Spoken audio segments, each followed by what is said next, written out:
ama Hambali. Nini maana ya madhehebu? Leo kuna kila aina ya maneno tunajua na kila aina clips utazipata. Kuna yenye kupinga madhehebu, kuna yenye kupinga hadithi, kuna yenye kupinga Qur'ani. Sasa kuna yenye kupinga Qur'ani pia. Kila aina watu sasa kunao. Mara mwingine akwambia masala ya nguruwe, sijui nguruwe mtumie ufanye vipi na vipi, mara tarawehe haifai, mara simuona kila aina maneno. Mwingine akwambia makelele nyinyi mwafanya wakati wa tarawehe, ati watu kusema fadlu min Allah wa neema la ilaha illa Allah Muhammadur Rasulullah Allahumma salli ala sayyidina Muhammad wa ala ali sayyidina Muhammad, ni makelele msikitini. Sasa sijui atakatufanye nini baada ya tarawehe, tupige ngoma na nyimbo ndo tapasi makelele? Maana kama Allahumma salli ala sayyidina Muhammad la ilaha illa Allah ni makelele, basi tulete gwaride ndo itakuwa si kelele. Yani tena mtu yozungumza bila ya heshima, bila ya adabu, makelele yenu hayo. Tena hivi hivi anavyozungumza tena utasikia Bakari, Omari, Athmani, la ilaha illa Allah. Una taadabu na maswahaba. Sisi wataja maswahaba watukufu wa bi sayyidina Abi Bakr Siddiq radhiyallahu anhu. Basi kama wataka kupinga watumia lugha hiyo ya kukosa heshima, kukosa adabu. Nafikiri hizi ni katika clip ambazo kwamba mwazipata na mwaziona. Na hii ndio jambo muhimu sisi tunataka tujue. Jitahidi wewe uwe na misingi yako kwenye dini. Ukiwa dini yako utaipokea kwenye mitandao kwa zama hizi za sasa, mwisho utachanganyikiwa. Nakwambia mwisho nini? Utachanganyikiwa. Kila kitu utaambiwa hakifai, na mara nyingine utaambiwa hicho kitu kimoja chafaa hakifai. Utashindwa hujui mshike nani. Kila kitu kinakuwa kinapingwa sahihi. Kuna yule mwingine simkumbuke hata alipinga nini kitu kimoja, Bafana yule asema nini, ukileta kunuti wewe ni mtu wa bid'a. Asalala Imam Mayahudi ama umetumwa na Mayahudi? Ati ukileta kunuti wewe ni mtu wa, si uzungumze bwana hiki ni kitu, kuna ikhtilaf baina ulama. Zipo hadithi zinasema hivi na zipo hadithi zinasema hivi. Mimi msimamo wangu nafuata hii. Hapo utakuwa una ilmu, wazungumza kwa ilmu. Lakini mtu akizungumza kwa lugha hizi, huyo mtu ni jahili. Usibabaishwe na kilemba wala na ndevu wala na Kiarabu. Kiarabu hata ukienda kufanya kazi Saudia na Bahrain utakijua. Kija hapo utababaisha watu na Kiarabu mbili tatu, si msomi. Kwani huko Arabuni hakuna majahili na wazungumza Kiarabu? Mtu hajasoma dini. Kujua Kiarabu si kusoma dini. Mtu atatia Kiarabu viwili vitatu washababaika. Ukiangalia na devu lile na lemba, huyu shekhe huyu. Maneno zungumza ya kijahili. Utasema vipi? Mwangalia wewe ukisema ukileta kunuti ni bid'a, maana yake ni kuwa kuanzia wakati wa Mtume sallallahu alaihi wasallam, na Mtume mwenyewe amefanya bid'a. Yani umaanisha Mtume amefanya bid'a kwa sababu Mtume ameleta kunuti. Na maswahaba wale walioleta kunuti wote wamefanya bid'a, na tabiina wote walioleta kunuti wamefanya bid'a. Miaka 1400 watu wafanya bid'a. Yaingilika kilini? Kabla sijasahau utaniuliza. Kuna na lingine utanisahuzisha, ngoja kidogo. Kuna na lingine hili la raka 20. Ni raka 20 ama ni raka 8? Mtu akwambia ukiswali 20 ni bid'a, ukiswali 8 ni sunna. Inna lillahi wa inna ilayhi. Jamaa, tuchujeni tunayoyasikia. Sikukatazi, msikilize kila mtu. Lakini hebu wewe mwenyewe tu pima kwa akili yako. Tuache, tusiseme ni Mtume sallallahu alaihi wasallam ameswali 20. Mfano, ala sabili mithali. Sawa alioweka jamaa ya raka 20 tarawehi, sote twajua. Na kila mtu tumekubaliana ni nani?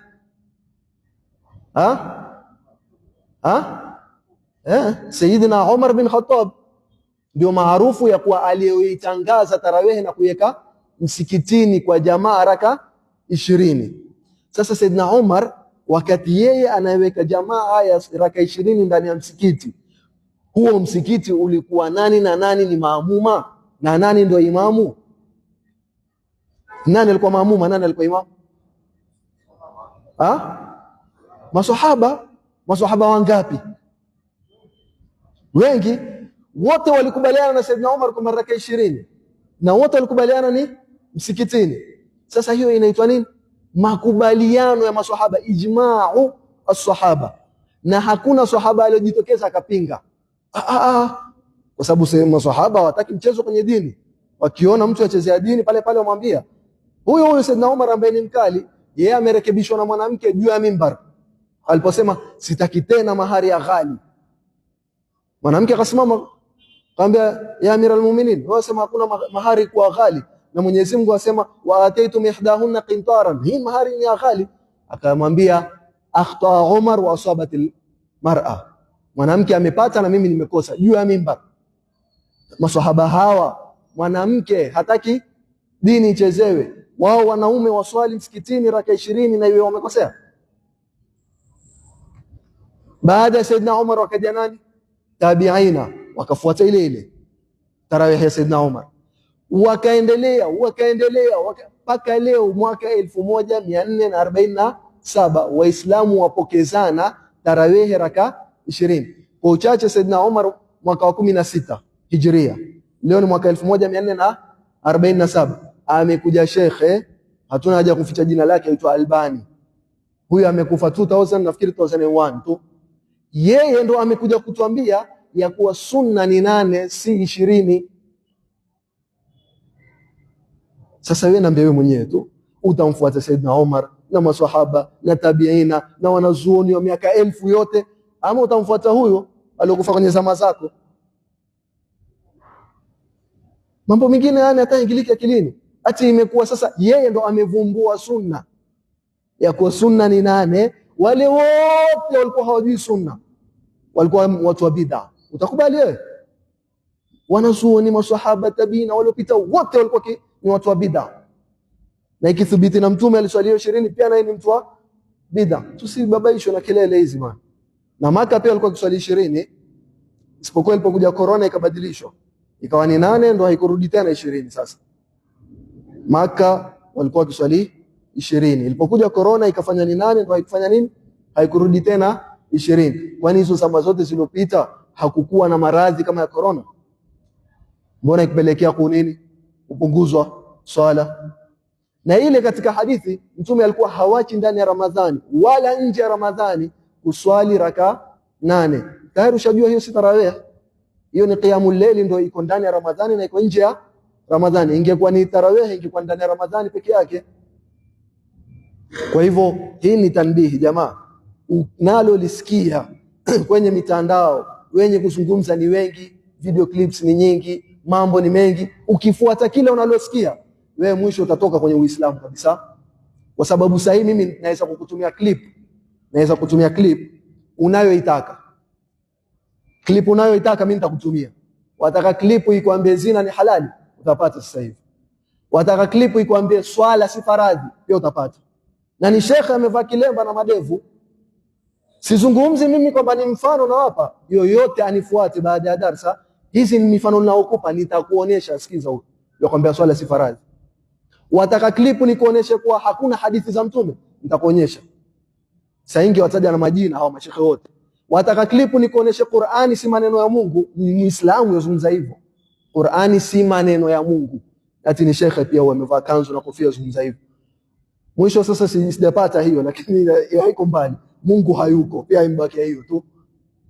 Wenye kuzungumza wengi, mtu avaa kanzu na kofia, humjui nani, hujui atoka wapi, hujui ametumwa na nani, hujui alipwa na nani, hujui lengo lake kwa Waislamu ni nini.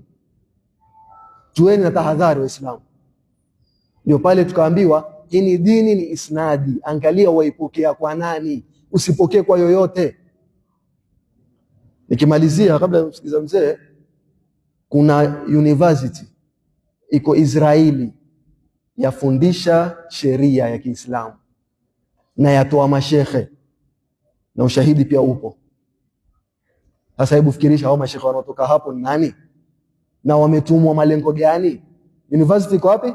Israeli, na yafundisha kulliyatu ad-dirasat al-islamiyya, Islamic studies, ile Qur'ani ile hadithi.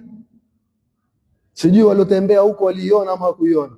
Ndani ya university kuna kulia special ya Islamic studies. Mashekhe nani wanaotoka hapo? Wanafanya nini kwenye umma? Wamepelekwa kwa malengo